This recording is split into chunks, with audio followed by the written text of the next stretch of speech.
What's up guys, and in today's video I'm going to be going through client system audits, finding your energy leaks, how I'm thinking about this and how I'm solving it into the future. Like always, the main mission of these videos is to think of building OS, basically killer chaos OS, that ultimately governs how we're able to build backend systems, our thinking operating system that logs our decisions and also allows us to be problem solvers, and also to call in visionaries, basically the people that are aligned with what it is that we're actively solving for, which is chaos, and ultimately to build a network of cool people doing cool things at the same time. So most operators don't realize that they're leaking energy each and every single day when it comes to client delivery. And what I mean by this is that it's not the big fires that drain you, it's the micro inefficiencies that stack up silently while you're exhausted.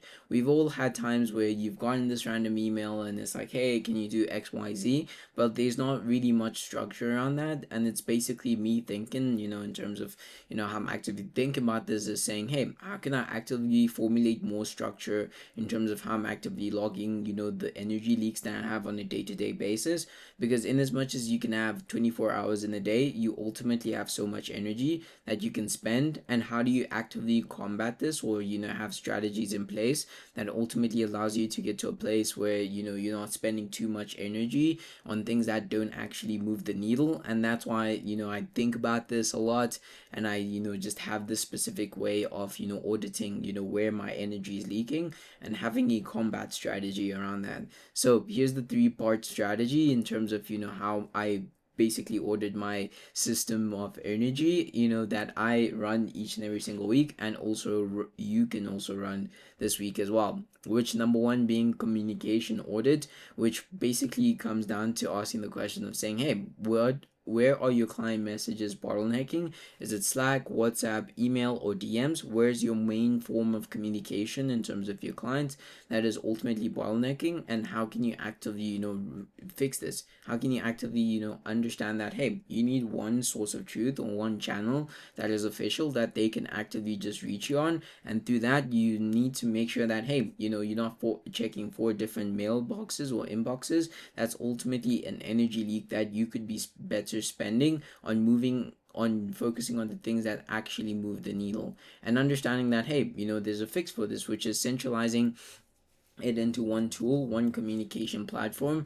plus a clear response. So saying, hey, you ultimately have, this one source of clear response that's saying, hey, we mainly have Slack as our main form of communication, because if you're checking Slack, email, Instagram, and all these different things, you're ultimately leaking energy where you could be better spending it, on just checking one specific source of truth. And also understanding that, hey, with this, you just ultimately need to have combat strategies. And how do I actively combat this? Just having one source of truth instead of having four different ones. And then the onboarding audit, to say, hey, how many steps in the onboarding flow require you personally? Just removing yourself as much as possible, because if you're day to day in the weeds in terms of scheduling, making sure that everyone is onboarded, you're basically leaking a lot of energy, and that energy compounds even if you don't realize it in that specific moment in time. It does. And saying, hey, is it focusing too much, involving yourself in terms of scheduling, documentation collection, setting up the dashboards as well? Is each and every single step involving you personally? And how do you actively create these bubble where you're basically not focusing too much time or too much energy doing it and fixing it each and every single time? Basically, I've spoken about this in my previous video, where basically the lowest levels you basically can create automations, and then second level you basically delegate, and then third level the high leverage tasks that ultimately need your input. And this ultimately falls under the low level tasks of the things that you need to basically just automate. And saying, hey, if clients are emailing back and forth, and if clients are emailing you back and forth to saying, hey, can you schedule XYZ, can we do all of this? That's ultimately an energy leak. And understanding that, hey, automated onboarding flows, they're pre-built. So saying, hey, you need to make sure that you're pre-building these onboarding onboarding flows, whether it's in Typeforms, Zapier automations, or even a Loom walkthrough. So one that scales to many, not just a one that you just have custom and then you ultimately have to do that, because ultimately that's not scalable. But understanding that, hey, within your onboarding audit, you need to be able to scale it, and how you're able to do it, you basically able to specifically just onboard it. And then number three, which is the reporting audit, saying, hey, how much of reporting that you're doing on a day-to-day basis, how much of it is custom versus automated. And through that, you need to understand that, hey, are you rebuilding the same slides each and every single month, or can you basically just templatize this? And I think having this specific templatized approach ultimately allows you to scale, to say, hey, this ultimately results in clients don't need another 20-page PDF. They ultimately want insights, and these insights allows them to understand that, hey, this is what's going to be going on from now into the future, and I understand each and every single moving part, because you don't want ambiguity. You don't want it to reach to a point where there's not a lot of clarity, and through that clarity you also ultimately just get a lot of confusion, and you ultimately don't want that. You want to make sure that this process is as seamless as possible, and making sure that, hey, you auto pull data into dashboards, saying Google Studio, Airtable, or Notion, whichever one that you specifically use. And even if you've got a custom one, even better, because that reserves calls for analytics and not admin. One of the most important things is just focusing that, saying that, hey, we want to focus more on analytics rather than admin, than the day-to-day admin, because through that day-to-day admin, that ultimately is a lot of energy leak that we can better spend elsewhere. And understanding that, hey, you can run a quick test on this, which is saying, hey, if you disappeared for a week, will clients still feel guided and supported, or would chaos break loose? Basically understanding that, hey, are your systems on lock? Are you actively building on a day-to-day, like just in the weeds each and every single day, doing everything manually? Because that's not scalable. Saying, hey, you can do it for 5 people, but ultimately when you get to 100, that's not scalable. And then understanding that, hey, you have only 24 hours in a day.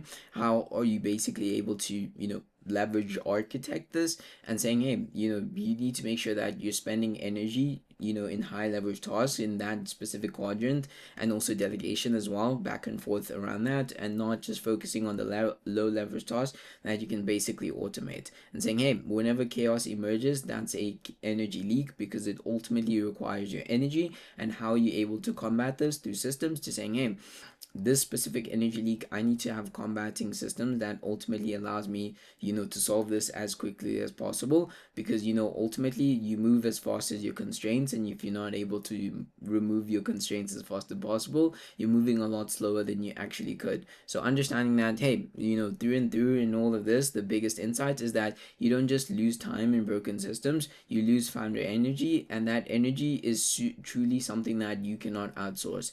In as much as you try to outsource, in terms of people that are helping you, in terms of people that are doing specific XYZ things for you as well, you can never outsource your founder's energy, and your energy is finite. It's not infinite. You cannot just pull from this founder's infinite source of founder's energy that you can use on a day-to-day basis. Like I said, decision fatigue in the last video where I spoke around that, and understanding that, hey, you only have so much energy on a day-to-day basis. So how are you able to build these combating strategies that you can ultimately scale? Because your energy is going to be one of the most important modes that drives the business forward. And for me, it's always asking nowadays, that saying, hey, we look at all these big guys, the Elon Musks, and the Jeff Bezos, and all these guys, they've been able to really build to the level that they are at, but ultimately understanding that they are masters at leverage, and understanding that, hey, if they were masters at leverage, who do I think I am, ultimately just doing